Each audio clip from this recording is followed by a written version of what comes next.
that makes us go live, I think. So one thing that's interesting about Zoom, I mean, when I did it with my own little setup, it just, bam, goes live within like seconds. With Zoom, it takes like 5-10 seconds. It's like, well, so are we live? Are we not live? What's going on here? Hello, wakey, wakey. Okay, I think we are now live. Okay, so unless you, I gotta get the, yeah, well, it actually helps if you open up the sound so people can hear the theme song. That actually works better. All right. There we go. Okay, so let's get this party started. If this will cooperate. There we go.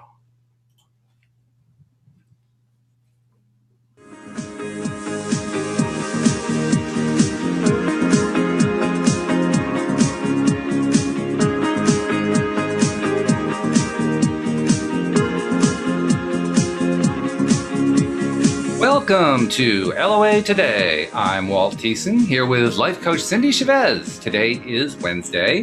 Happy Neville Day. It is Wednesday, June the 5th, 2019, 4 p.m. in New York, 1 p.m. in Los Angeles, 9 p.m. in London, and 6 a.m. in Sydney, Australia. But wherever you are in the world, thank you for joining us for another episode of LOA Today, your daily dose of happy. And I'm real happy that it's Neville Day because I get to talk with my friend Cindy. Hey, Cindy, how you doing? Hello, I'm doing well. How are you doing? I'm doing really, really well, especially since it's Neville Day, because Neville Day is always a fun day. That's right. where we do things on this episode, on the Wednesday episode, that are really different from the other episodes. I mean, even the Monday one, Louis D'Souza and I are talking about the book Illusions by Richard Bach, which is another book.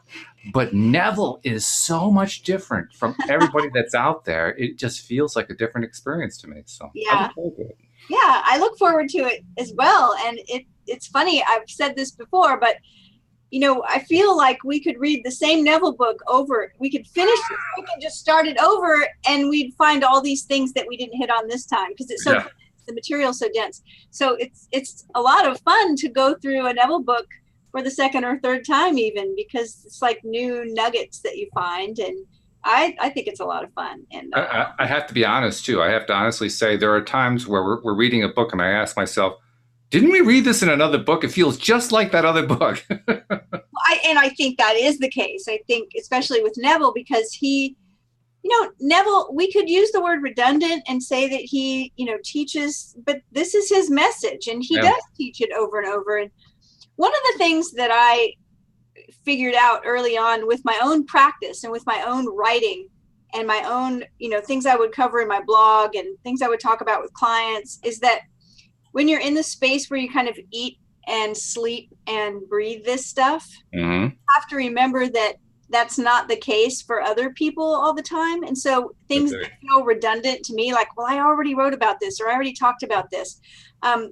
Other people that may be reading are also reading a whole bunch of other things. And so it doesn't sound so redundant to them. But for us, repetition's important for us to really get it, I think.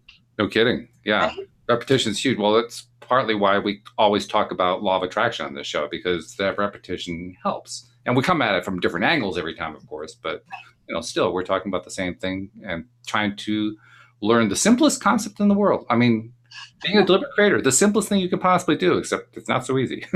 That's right. And so even some of us, old pros who have been doing this a long time, we still have the forehead slap moment. It's like, oh yeah, every day. Yeah, that's right. Every day. Right. So I think it's fun. And I hope we get some, we've been live streaming, which is fun and cool because we're the Jetsons and we have all this great technology. And so that's right. I would love to have, some conversations and some questions and, that kind of activity as well, because that's always fun. This is true. And we do have people who are tuning in. In fact, I need to do a shout out to one of them. Jeffrey has been one of our regular listeners. And Jeffrey also had the nerve to it, the actual daringness to audition for The Grass is Greener. Yes. And he made the first cut. Yay. He made the first cut. He's now in the callback section. So shout out to Jeffrey. Way to go for, daring to do it. I mean, I've been kind of urging people to give it a shot, but he did it, and he actually got through to the second part, which is pretty cool. So I think it's great. That's how we make progress in life, is that we are willing to move forward and do something different, try something new. You know, sometimes things feel a little bit scary, and but that's how we do it. That's how we make progress, is to Absolutely. take that step. I'm so happy to know that. That's excellent. Yeah, so way to go, Jeffrey. Making the first cut, Jeffrey. And by the way, anyone else who is interested, we're past the main portion of the auditioning process. But if you are among those who did apply and you haven't sent back your callback, today is the deadline. So you got to get it in by midnight tonight. And we do have a few people besides Jeffrey who listened to the show who actually applied. So, you know, don't wait. This is it. I was going to say, you know, that being in this kind of business, like I do a lot of things. I mean, any kind of thing you offer often has a deadline, right? It's right, like that's right. Last day to sign up for whatever. And, you know, there's always going to be people that sign up at the last minute, because how you do anything is how you do everything. And some people wait till the last minute. And so I'm imagining you wake up tomorrow with an inbox full of callbacks. Well, actually, people have been pretty good. Of the group of people who we called back, you know, did the callback, as they call it, about half of them have already responded. So they've been responding in a good pace. So I don't have to deal with all of them on the last day. Maybe half of them, but I don't have to deal with all of them. So that's good. Well, it's all good. It's a good project. I'm excited about it. You know. I am too. I think this is going to be, I don't know what's going to come out of this, but like you and I were talking about before the show, this is one of the first things I can think of in my life where I feel really excited about something that rationally, my rational mind tells me it's not a sure thing. And deep down, I think it's a sure thing. I've never experienced that before. And it's quite a feeling. It's really exciting. Well, we talk about it all the time, right? It's like we often get the cart before the horse, and we think, well, if I had this, I would feel this way over here. And it's like, no, go for the feeling first, and then this thing will happen, or whatever you need to feel that. And so I think you're doing that here. Yeah. And what's really remarkable too is, and this is a very important point, I think, when you're doing something that you really love and you get that feeling, you develop that feeling about the thing that you really love, it's incredibly easy. I mean, there's effort, it doesn't even come into it. It's not even on the table. It's there. And you just kind of, you know, milk it for all it's worth, but there is no effort at all. It's an instantly, like, it's almost like it just grew up and, you know, sprouted overnight. Like, oh, where did that come from? Well, I was going to say, I know it's different from me. I'm sort of standing back as the observer. I'm not the one doing all the hard work.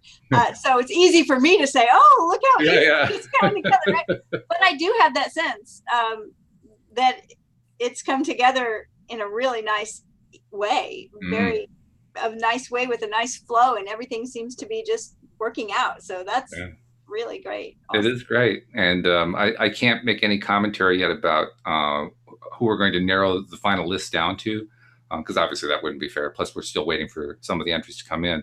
But I can tell you, we have heard some voices that really just knocked our socks off. So decisions have not yet been made, but boy, there are some front runners, and they are really good. That's fantastic. Well, you've got the ear. You've got the great ear. So I'm sure that you had a part to play in being able to recognize that, but that's wonderful. I do, but I also have the benefit of working with both Alex, who has an acting background, by the way, and my sister, PJ, is going to be our director. And that may sound like nepotism. I guess in a sense it really is. But truly, that's not why I brought her in, because she has a lot of directing experience. She did a lot of directing in the Washington, D.C. area in the 1980s and early 1990s. And she's a really good director. So I'm like psyched. I'm so psyched to have those two on board. And I'm letting them run the casting process, because they know that a whole lot better than I do. I'm doing like the grunt work, right? I'm having all this stuff and, you know, sending out the emails and responding and putting stuff in the folders and all that kind of thing. Hey, it takes everybody, right? It takes a village. It's teamwork. It really does. So. Before we get started with the book, I want to get our announcements out of the way.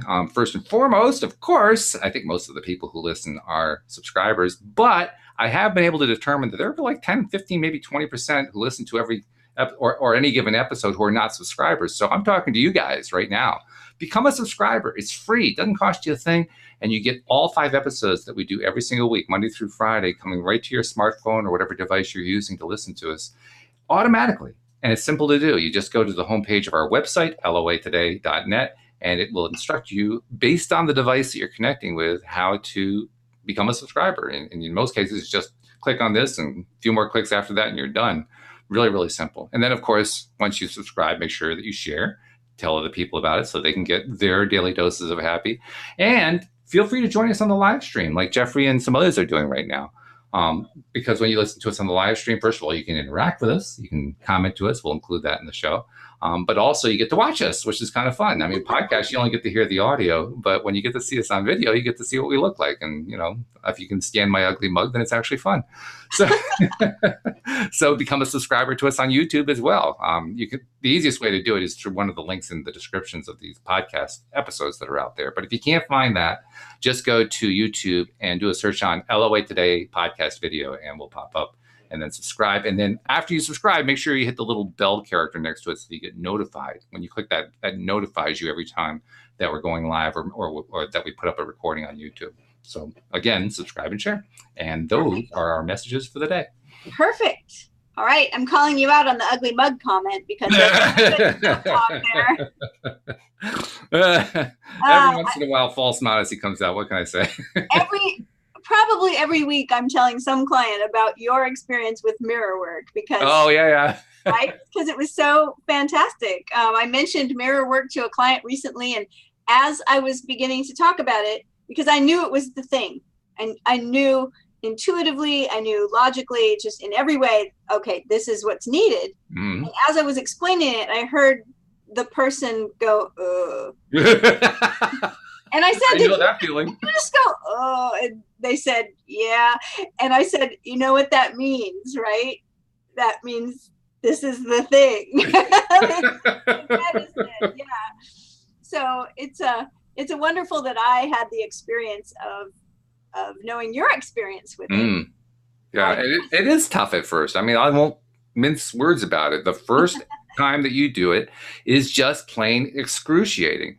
But the second time is a whole lot easier. All you have to do is for like 3 seconds the first time, so you did it. And then the second day, you do it for another 5 seconds. And after about 3 or 4 days, all of a sudden, for whatever reason, it just doesn't feel excruciating anymore. It feels like I won't say it's normal, but it feels more comfortable for sure.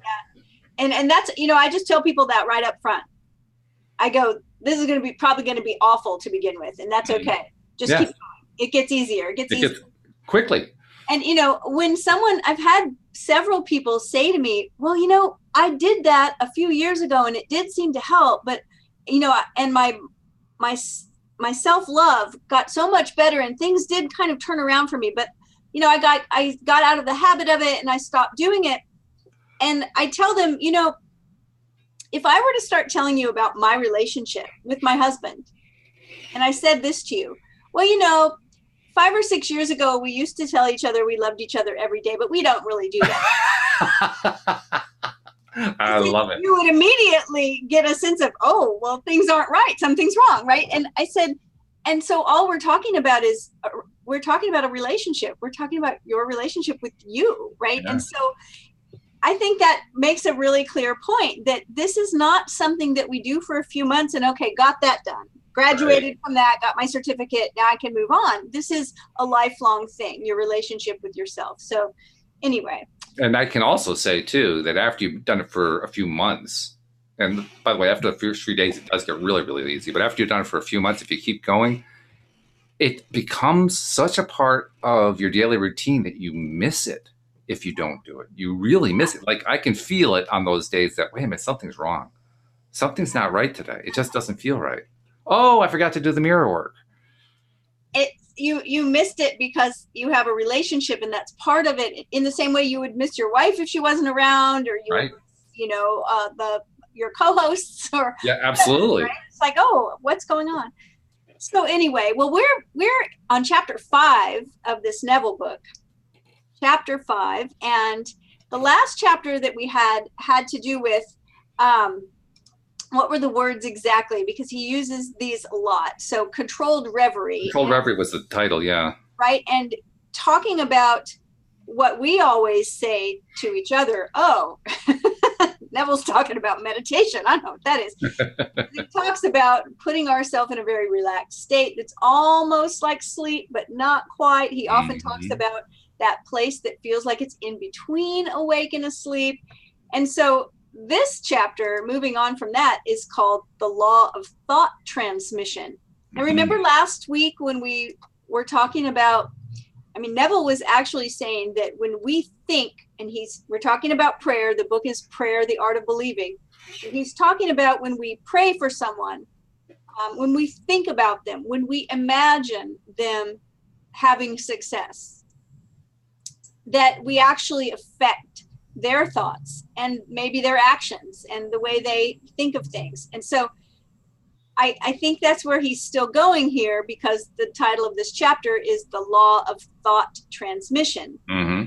So he starts out like he normally does, grabbing a verse of scripture from the Christian Bible.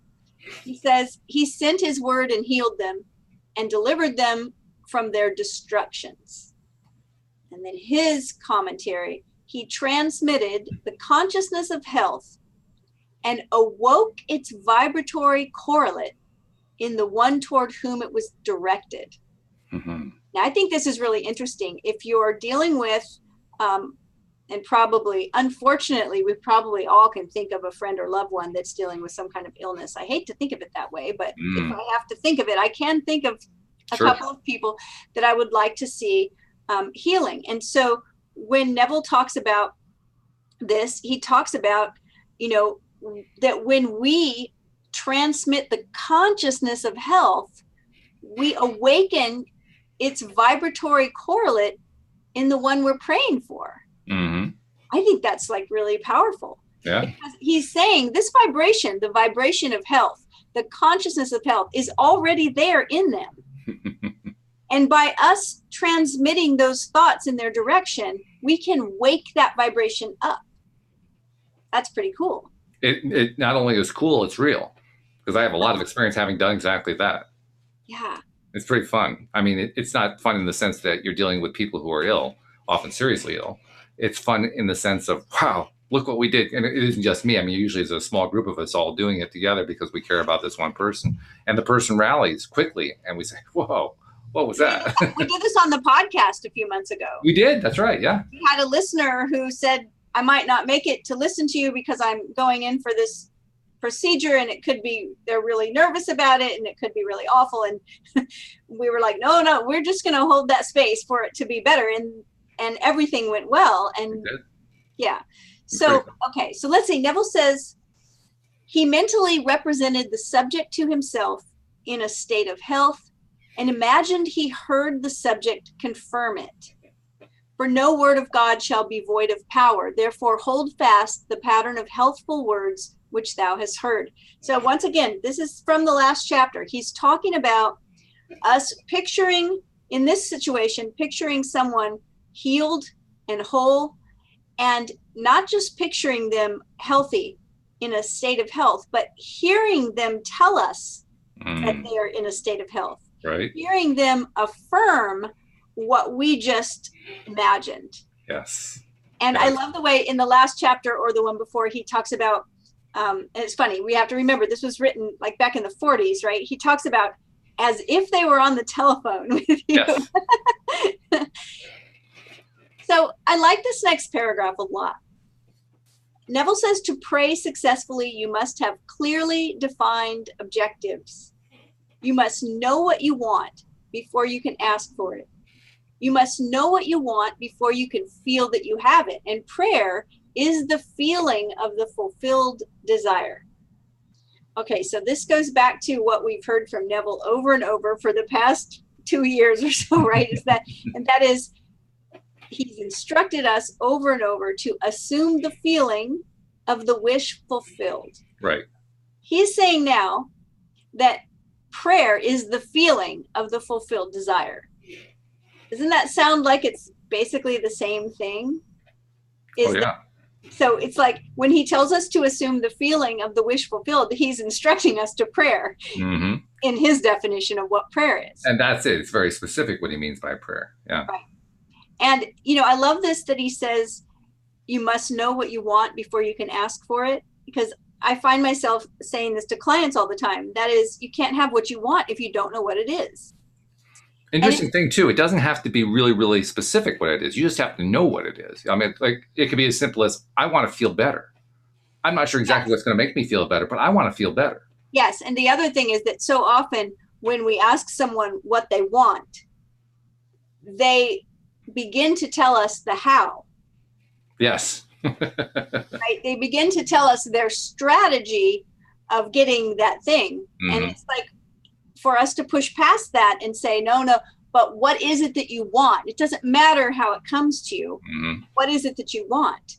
And I love that you just said that. I want to feel better, because that's really all we ever want. This is true. Yeah. All the other stuff is just a strategy to feel better. He says it does not matter what it is you seek in prayer, or where it is, or whom it concerns. You have nothing to do but convince yourself of the truth of that which you desire to see manifested. So this is what you were talking about earlier, that you're feeling it like it's a done deal. Yeah. Shockingly. Yeah.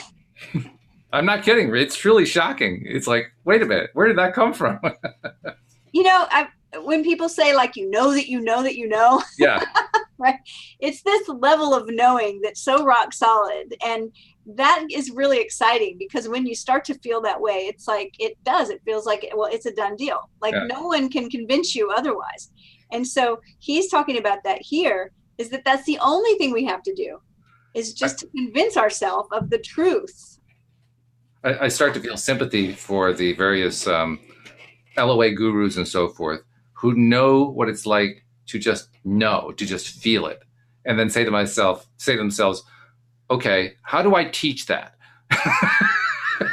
Because I don't know how you would teach that. I mean, I like the tools that we use. We talk about some good stuff. People have come up with great concepts. Abraham has great concepts. Neville has great concepts. There are a lot of great concepts out there. But when I just sit here and sit with the fact that I have this feeling that is so sure and so strong, I'm not sure how I would teach that. That's hard. How do you do that? Well, I think that you go to something that we all do know, right? Yeah. Like about ourselves, about the world. Like no one can convince me that I'm a man. Mm-hmm. Okay. Because I know I'm a woman. Mm-hmm. No one can convince me that the sun is, shining and there's no rain right now, because I'm watching it pour down. Mm-hmm. And so there are things that we know that are really solid. And you know what? Sometimes even those things that we think are really solid, we figure out they're not. But well, that's the cool part about being alive in this world. Right? But the thing is that it's not to prove whether you were right about something as much as it is to know the feeling. Mm-hmm. Recognize the feeling of being sure about something. I know my name is Cindy, right? Mm-hmm. Have you ever seen like any of the muscle testing methods? Oh, yeah. Right? And you know how you always start with a true statement. Mm-hmm. Like if I say my name is James, I'm going to fail at that muscle test because my name is Cindy. Right. I can say when I was born, my parents named me Cynthia. That's a true statement as well. Mm-hmm. But there are certain true statements that we make that we know that they're true. Mm-hmm. It's that feeling. It's recognizing what that certainty feels like. And then right away, when you're dealing with something else, I don't have that level of certainty about this yet. I still have some doubt. I still have some. And in your situation with this, like you're saying it's shocking, right? So you're admitting that, wow, I'm surprised by this, but I still have this certainty. Yeah. So you have the certainty and you know what that feels like. And I think that's the only way you can teach it. I mean, maybe there's another way. All I can say is you've just demonstrated very effectively why it is that you are the life coach and I am the podcast host. All right. Well, let's see what Neville says about this, because if he's telling us that this is the only thing we have to do is convince ourselves of the truth of that which we desire to see manifested. He says, when you emerge from prayer, you no longer seek, for you have, if you've prayed correctly, subconsciously assumed the reality of the state sought, and by the law of reversibility, your subconscious must objectify that which it affirms. Now, when he talks about this, the law of reversibility, I coached someone this morning, and when we dug down, what we really saw that they were after was freedom, right? So they wanted certain things because they thought those things would give them freedom. Right. Mm-hmm. And one of the things, that's a money thing for sure. It's not always money, but there are several things that people will say when you ask them, when they say they want money, they want more money, they want a certain amount of money, they want to be financially secure or whatever. Security and freedom are two of the things that come up a lot, right? When you say, well, what would that do for you? You know, I want to win the Powerball. Well, what would that do for you to suddenly have more money than you've ever had? What would it do for you? And a lot of people say, I would feel secure. And a lot of people say, I would have freedom. Freedom to go where I want, freedom to do the things I want. So what we often focus on, or what I focus on with them as a coach, is let's talk about what causes you to feel secure now.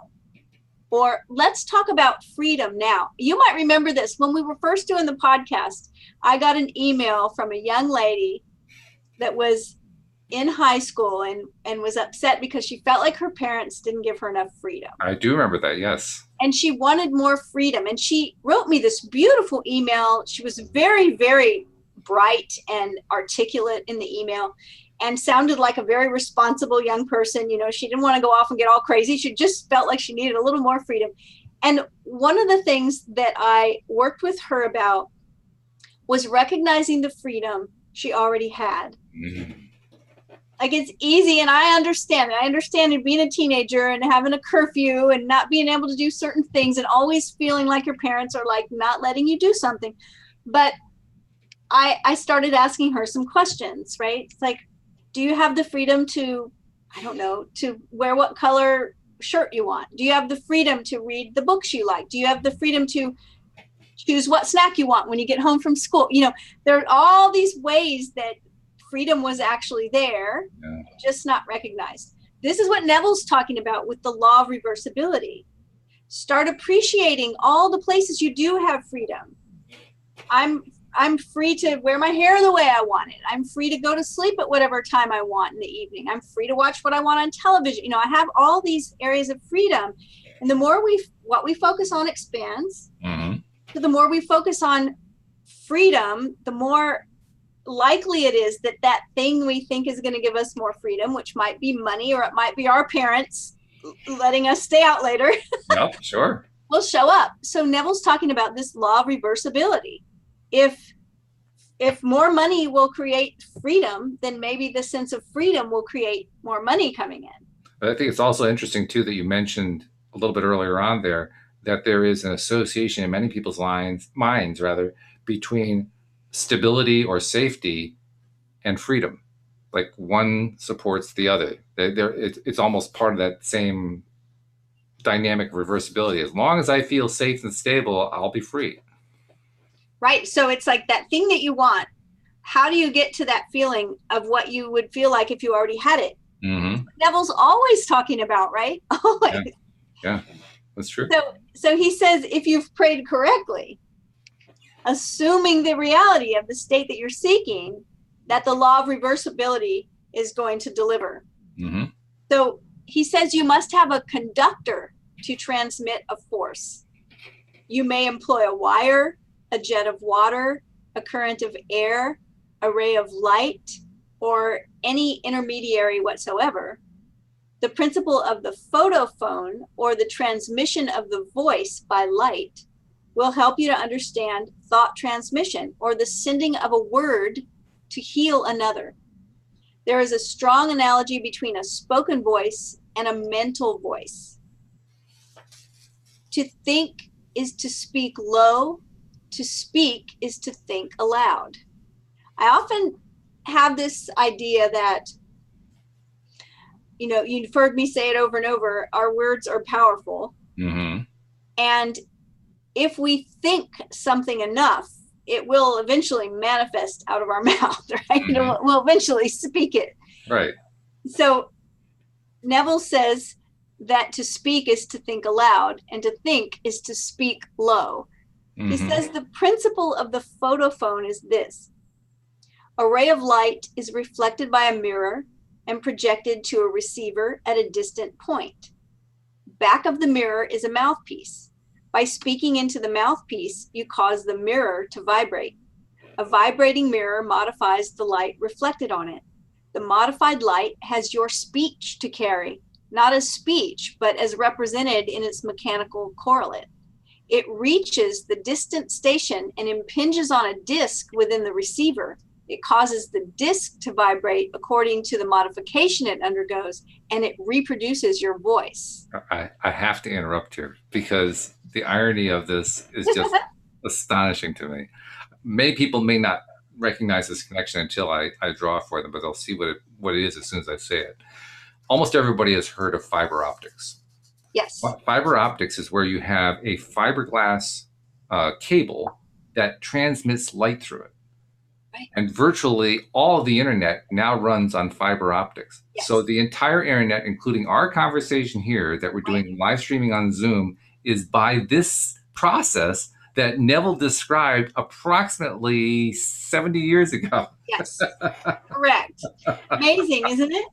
It's just remarkable. Amazing. So the idea of using light to project sound and vibration.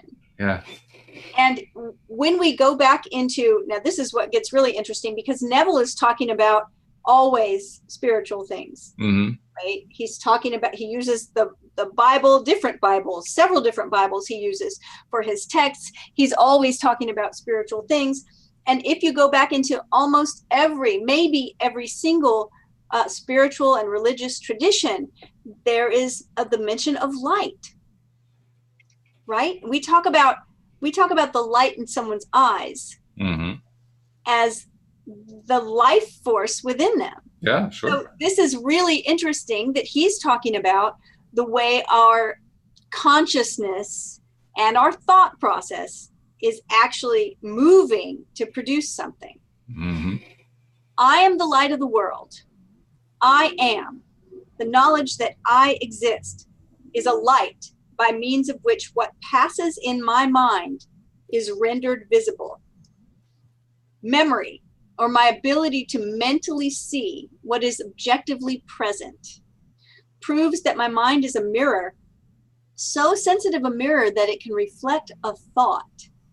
The perception of an image in memory in no way differs as a visual act from the perception of my image in a mirror.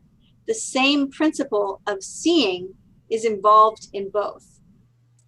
Your consciousness is the light reflected on the mirror of your mind and projected in space to the one of whom you think.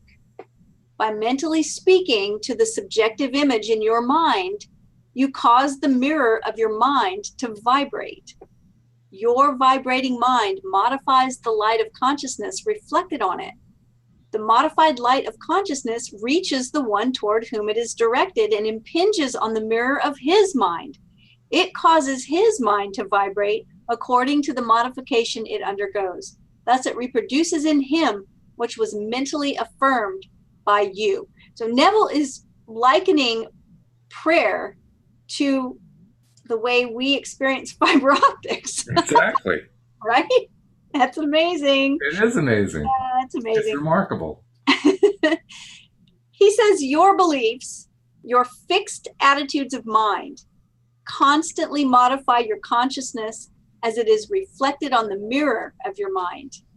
Your consciousness, modified by your beliefs, objectifies itself in the conditions of your world. We say this all the time, right? Well, we go to people, they say, well, I don't know what I've been thinking of predominantly. And we go, well, look around. Look around you, right? Just look around. To change your world, you must first change your conception of it.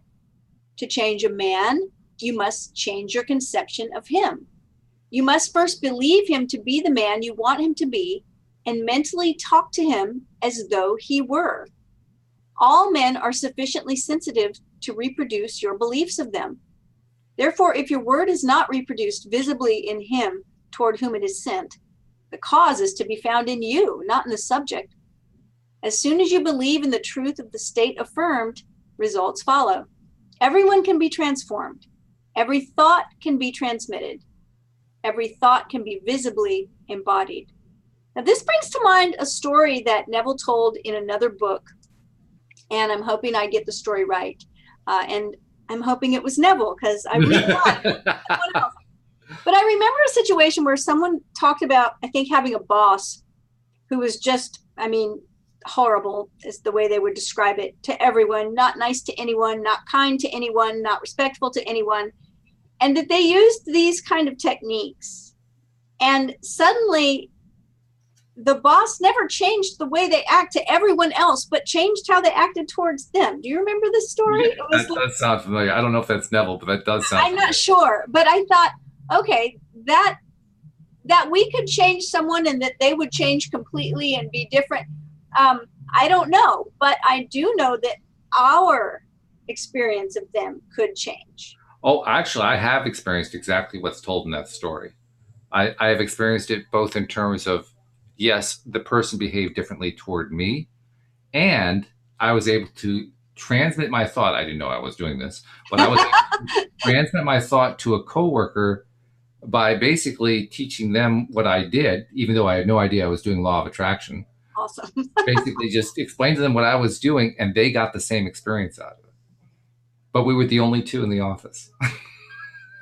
That's fantastic. And so it was a woman, also, and this woman, she was actually somebody who was in there temporarily. She was like the assistant manager of this operation. It was a bank. And she was really just very difficult to work with. She had kind of a chip on her shoulder. And as a result, everybody that worked there, it was just kind of tough to work with her. But those of us who learned to just change the way we related to her, it was like, it was almost like a Jekyll and Hyde routine. Certain people she would just be nasty to, and other people she'd be really nice to. And people were like, what's going on with this woman?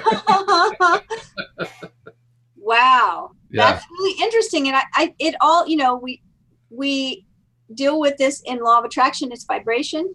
Mm-hmm. Neville's talking about vibration here. He's talking literally about light and about our thoughts and our voices causing this mirror to vibrate. It's the same way we see fiber optics work. And so, I mean, to me, it seems that the reason why this is possible is because, remember, we're always talking about like vibrations, and we're always talking about alignment. Mm-hmm.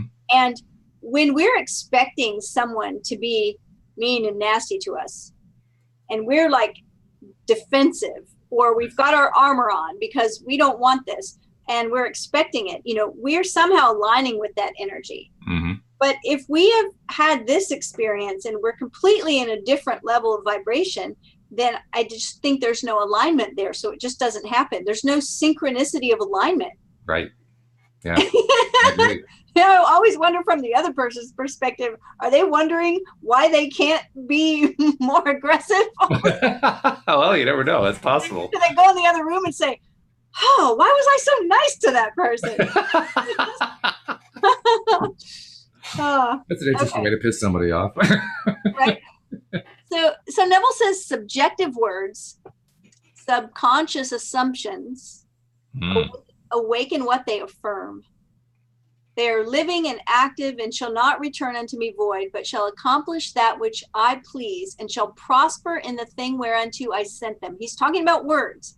He's talking about I like the way he's doing it too, especially the way he did that in that section. Subjective words, and they followed it up with subconscious assumptions. And that's really what's meant by the word. You know, we often think of words as being like these fixed things that have fixed meanings, and you know, we all understand what the meaning is, but it's not true. It has to do with what we think inside. How do we associate that? What are our assumptions about what that word is? Right. Exactly. So, and it's an important point that you just made. It's one of the things that most coaches know is that it's really important to clarify something. Mm-hmm. Right. So when a client says to us, I feel, you know, and they say a word, I feel tired. What does tired mean to you? Right. Because believe it or not, it's really easy to just assume, well, I know what tired means. Yes, right. But it may mean something completely different once they start explaining what they meant by that. And so that's what Neville's talking about here. And that's what you're talking about, is that we have words, but those words have definitions and meanings to us that line up with our core values, that line up with our beliefs. And a lot of that is subconscious. So subjective words, subconscious assumptions, awaken what they affirm. By the way, one of those words that often causes debate, not just in Neville circles, but general law of attraction circles, is the word want. Because people will point out, for some people, the word want is a lack position. It's I don't have it. Right. I want it, I lack it, and therefore I am focusing on this thing that I don't have, and therefore I can't have it, and it won't come. Right. But it's like all of the words. It just depends on how you're feeling about that word. If you're feeling like it's already yours, then for you, want has a completely different meaning. But if, like most people say, if want for you is I don't have it, then that's the feeling it has. It's a different meaning. Everybody can have a different meaning for the same word. Right. And a different association. The easy way to think about this is that if one person talks about cold weather, that might seem like a dream come true to someone. Yes, Someone right. who loves the snow, someone who loves outdoor sports, someone who, right? For me, no way. I don't want that at all. I might talk about that it's 90 degrees here, and a lot of people are like, oh, poor Cindy, how could she? I'm like, oh, I really like it, right? So we make a lot of assumptions. We do. And we need to get clear about how we think about things, because like Neville said before, we can't have what we want unless we know what it is. That's right. So he says that our words, he's talking about words, subjective words. He says they're endowed with the intelligence pertaining to their mission and will persist until the object of their existence is realized. They persist until they awaken the vibratory correlates of themselves within the one toward whom they are directed. But the moment the object of their creation is accomplished, they cease to be. The spoken word subjectively in quiet confidence will always awaken a corresponding state in the one in whom it was spoken. But the moment its task is accomplished, it ceases to be, permitting the one in whom the state is realized to remain in the consciousness of the state affirmed or to return to his former state. Mm. You were talking about this last week. We were talking about prayer and healing. Mm-hmm. And the idea that, yes, that healing power gets awakened, but whether it stays awakened or not. And you were talking about, I think it was Wayne Dyer, that went to a healer and got healed of cancer, but then years later ended up dealing with cancer again. Yeah, I think I have to correct myself on what I said that week. He didn't die of cancer. He died of like a heart ailment, but it was immediately after he got cured of cancer. So it made me wonder, like, well, what happened to the cure? Right. So, and that's, I think, what Neville's talking about here is that he's saying that the moment the task, the mission of that word is sent out and it has a task to accomplish, it has a mission. Mm-hmm. And once it's accomplished, that word ceases to be. And then the one in whom that state was realized, maybe the state of health, they either remain in that state or they return to the former state. That's right. He says, whatever state has your attention holds your life. Now, this is real Abraham stuff here. It is. It's both of them. It's a perfect overlap. Therefore, to become attentive to a former state is to return to that condition. And he quotes this verse that says, remember not the former things, neither consider things of old. And, when we've had a story in our life for a long time, sometimes it's not so simple to let go of that old story, even when things change. No kidding. Keep telling that story. Yep. I think I told a story about a client who gave me permission to talk about it, that the story was, I don't deal well with change. Mm-hmm. And we recognized, no, this person's a master at dealing with change. And so that old story was sticking around. Yeah. And that's what Neville's talking about here. He says, don't remember those things, because whatever state has your attention, that's going to hold your life. I like noticing all the overlaps between the various teachers. I'm going to bring in another one right now. We just talked about Abraham and Neville, very much on the same page. Third one, Richard Bach, the author of Illusions. Yes. Includes in his Messiah's Handbook from that story, argue for your limitations and they're yours. And we do that a lot. We certainly do. Right? Whenever someone says, well, you could do this, that might work. And you go, yeah, but the yeah buts. That's always, I'm going to argue for my limitations. Right? Yep. I don't do change well. I don't do change well. I don't do change well. I don't. All right. So Neville says nothing can be added to man, for the whole of creation is already perfected in him. The kingdom of heaven is within you. Man can receive nothing except it be given him from heaven. Heaven is your subconscious. Not even a sunburn is given from without. I love it. That's so great. The rays without only awaken corresponding rays within. Were the burning rays not contained within man, all the concentrated rays in the universe could not burn him. Were the tones of health not contained within the consciousness of the one whom they are affirmed, they could not be vibrated by the word which is sent. You do not really give to another. You resurrect that which is asleep within him. The damsel is not dead, but sleepeth, he borrows from another story. Death is merely a sleeping and a forgetting. Age and decay are the sleep, not death, of youth and health. Recognition of a state vibrates or awakens it. Distance, as it is cognized by your objective senses, does not exist for the subjective mind. If I take the wings of the morning and dwell in the uttermost parts of the sea, even there thy hand shall lead me. Time and space are conditions of thought. The imagination can transcend them and move in a psychological time and space.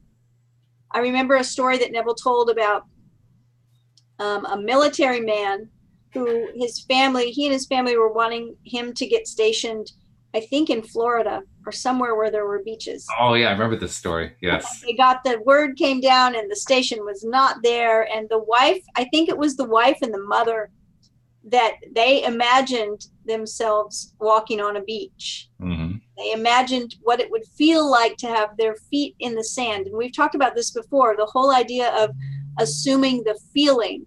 It doesn't have to be an emotion. Sometimes it's a physical feeling, like your hands on the rungs of the ladder. Yes. And he had them, they were feeling that sand on their bare feet. And those orders got changed and they got stationed at the place that they wanted, which was near a beach. That was a Neville story, wasn't it? I'm pretty sure. That was a Neville story. So, yeah. Talking about here that distance doesn't matter. I know he's talking about praying for people that may be physical distance away. And he's saying it doesn't matter. Although physically separated from a place by thousands of miles, you can mentally live in the distant place as though it were here. Your imagination can easily transform winter into summer, New York into Florida, and so on. Mm-hmm. Whether the object of your desire be near or far, results will be the same. Subjectively, the object of your desire is never far off. Its intense nearness makes it remote from observation of the senses. It dwells in consciousness, and consciousness is closer than breathing and nearer than hands and feet. Consciousness is the one and only reality. All phenomena are formed of the same substance vibrating at different rates. Out of consciousness, I as man came, and to consciousness, I as man return.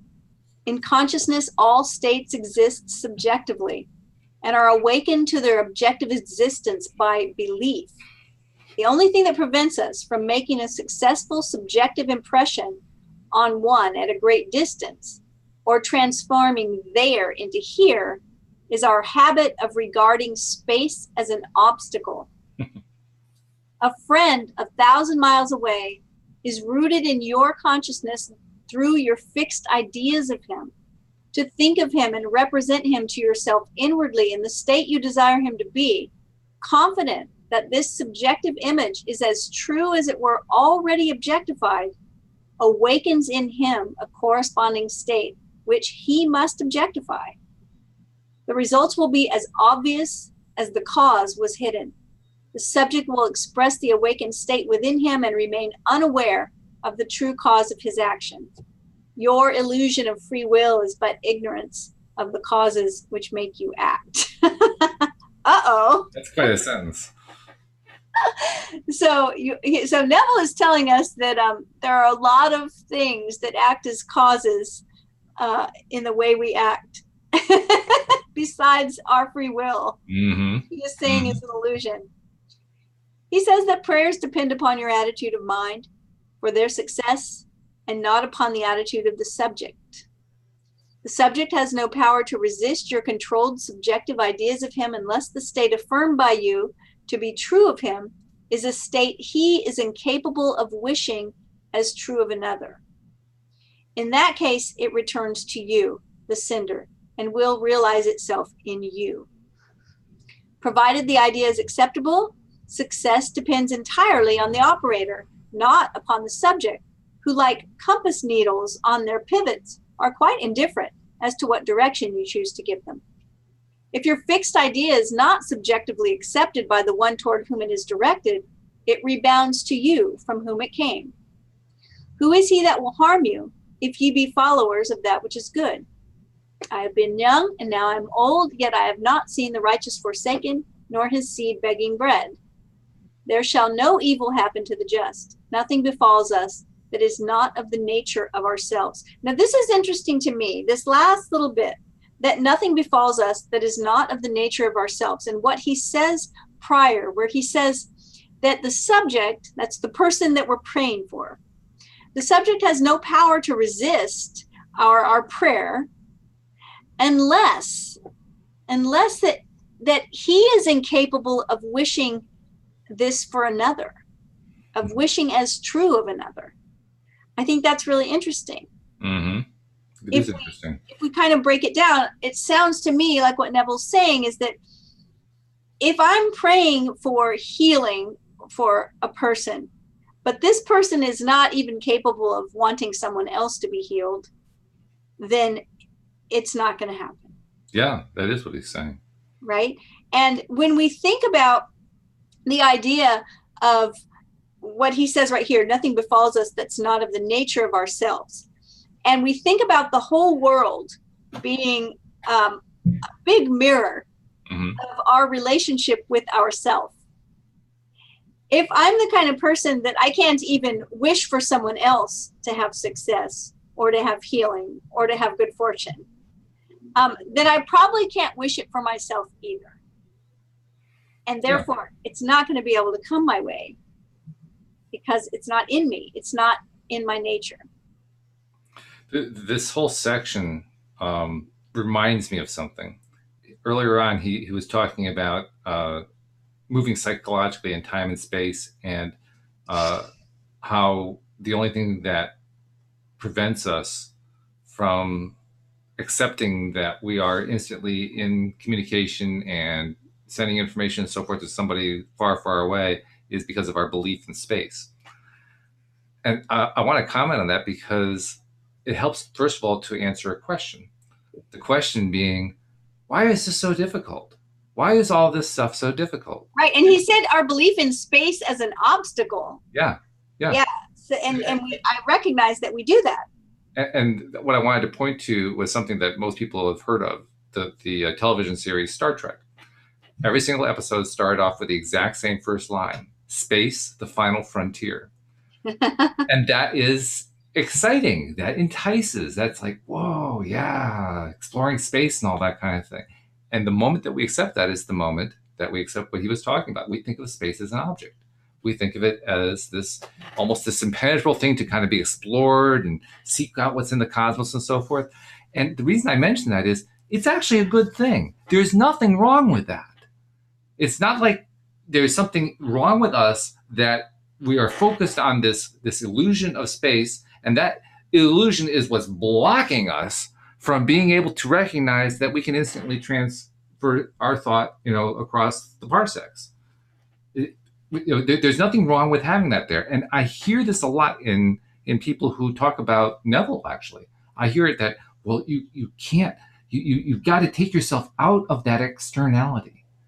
And yes, that is how you understand what's going on. But, there's also value in being in that externality. We choose to go into the contrast. That's part of the contrast. Right. Yes. So what I'm talking about is accepting it and saying, it's okay. Right. And can you learn to transfer your thought over the cosmos? Sure you can. They are not mutually exclusive. It's not, you have to choose between transferring your thought over the cosmos and accepting space, the final frontier. You can have both. Right. Well, it's that we believe, if we believe it's an obstacle to our work. Exactly. And so that's the key, is that understanding it's not an obstacle. We have space, we have time, we have distance. None of it has to be an obstacle. And it's fun. Let's be perfectly honest. That's one of the reasons we're here. We're here to enjoy this crazy wild ride that we're on here. It's fun. Well, I'm looking at what we've got, and I'm not sure we can finish up today, but I do want to get into the next paragraph at least. Okay, let's give it a shot. Interesting about what he says here, coming right off of what we just talked about. He says a person who directs a malicious thought to another will be injured by its rebound if he fails to get subconscious acceptance of the other. As you sow, so shall you reap. Furthermore, what you can wish and believe of another can be wished and believed of you, and you have no power to reject it if the one who desires it for you accepts it as true of you.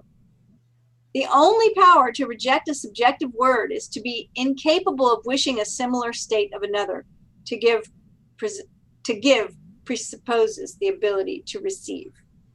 So again, he's talking here, if anyone gets worried about this, right? Malicious thoughts directed towards someone. Mm-hmm. It's not a good idea. No. But not for the reason people might think. And it might just come back to you. So, Any ideas that anything come up for you about these last few things we've discussed? Well, that thought, God, is there any aspect of life where I don't maintain cognizance of that? I can't think of one. Politics, religion, entertainment, the news, anything that you can think of that people get all fretted about and so forth. Inevitably, there's some kind of malicious thought that goes out there, and they think that somehow that malicious thought is going to censor or stop or block or harm or hurt or make somebody wake up. And all they're really doing is they're bouncing it back to themselves. Right. I mean, he says here, furthermore, what you can wish and believe of another can be wished and believed of you. Mm-hmm. And I think that's the key right there, is to recognize, it's kind of the golden rule, right? To recognize that whatever we're sending out, it's actually the way the golden rule should have been stated. Right. That's my opinion, but I think this is the way the golden rule should have been stated. It's not do unto others as you would have them do unto you. It's do unto others as you would have be done unto you. In other words, what experience would you like? What experience would you like to have? That's what you should do. Right. It's recognized that whatever you're putting out, someone else can put out as well. You're not in this by yourself. We're all in this together, and we're all connected. And it doesn't even matter what somebody else is doing. It's going to bounce back to you. Yeah. I mean, the other person's just kind of like part of that mirror you're talking about. But, they could be a blank wall for all that matters. It's still going to bounce back at you. Yeah. I think that's probably my favorite idea and concept, is that the whole world is just a big mirror reflecting back, my level of self-love and the thoughts that I have. We talked about this. I talked about this with someone this week. The idea that whenever I hear someone say something where they're telling me someone else has a thought about them, like, well, this person just thinks that I'm whatever, right? I always know, no, that's what you think. Mm-hmm. That's the story that you're telling. And you've told it so much that now you're hearing it come out of other people's mouths. And how amazing is that? Talk about being an unconscious creator in that case. Right. And so, but that's what's so wonderful about recognizing that we can create consciously. Yeah. Is looking back and realizing that we've created everything anyway. And now that we can be conscious about it, think about how much better it can get. It just gets better and better. Right. And it does. And you keep doing it over and over again. You keep recognizing it. You keep catching yourself. And this is something else I wanted to bring up. I'm glad you mentioned this because it tied in a thought I had earlier in the week. I wanted to make sure I brought up with you. So this is good because this fits in perfectly about what you and I have talked about many times in the past. The fact is that we are all putting out stuff all the time and catching ourselves. And just like in meditation, we focus and then our mind gets distracted and we gently pull it back. And it gets distracted again and we gently pull it back. We're doing the same thing in life. Yes. All the time. Yes. It's the exact same exercise. Right. When I realized that, it reaffirmed, not just reaffirmed, it actually filled in the gaps for me. I had long thought that I was not good at meditation. I didn't realize I'd been doing it all my life, every waking moment of every day. Right? Yeah, it's true. And all of these things that we learn, especially when we start talking about certain tools and certain methods and all of this within the conscious creation idea, is that it's all just like that. Mm-hmm. I remember telling somebody recently, explaining to them how to pivot. Mm-hmm. And I said, you may have to do this 100 times in a day. And I think they were like, what? Like, yes, because it needs to become second nature. And so you don't beat yourself up when you realize you're thinking about what you don't want, when you realize you're thinking about lack, when you realize you're thinking about, whatever that thing is that you're trying to change. You just recognize, just like you said, just like you do in meditation, when you say, oh, my mind is wandering, bring it back and focus on my breath. Oh, my mind wandered again, bring it back. You say, oh, I'm thinking about what I don't want, pivot back. What is it I do want? Over and over and over until pretty soon you're having much bigger gaps. Yes. Right? Yeah. The way I would express it is, and this is kind of a funny way to say it, is the more oops I can have in a day, the better my day is. Because every time that I've consciously thought to say, oops, I'm bringing my mind back gently. That's right. That's right. Perfect. I love it. We didn't make it through the whole chapter, but we'll come back next week and finish. That's all right. Hey, that's what a lot of the good stuff in Neville is, when we take time to just go through a really deep chapter like this. So I'm okay with that. That's great. Perfect. Before we do go, though, I want to make sure you have the opportunity to tell people how to reach out to Cindy Chavez, the life coach, because if they haven't figured out from this episode that you're a great life coach, they never will. Well, you can find me online at cindychavez.com. It's CINDIECHAVEZ. There's a contact form on my website, or you can email me at cindy@cindychavez.com, or find me on Facebook or Twitter, or lots of ways to find me. And I hope you do. I hope you reach out, give us a shout, say hello, follow our YouTube channel, make a comment, give us a shout out wherever. It's fun whenever we get that kind of contact, right? I mean, whenever you see a message like that came through that way, doesn't it just give you a lift? Oh, it's great. Yeah, I love it. Yeah, I do too. So thank you to those who have reached out and to those who will be reaching out. Thank you to you, Cindy, for being our leader through the books of Neville Goddard. My pleasure. Thank you to our live stream listeners and to, of course, our podcast listeners as well. And we will see you all next time here on LOA Today. Goodbye, everybody. Bye, everyone.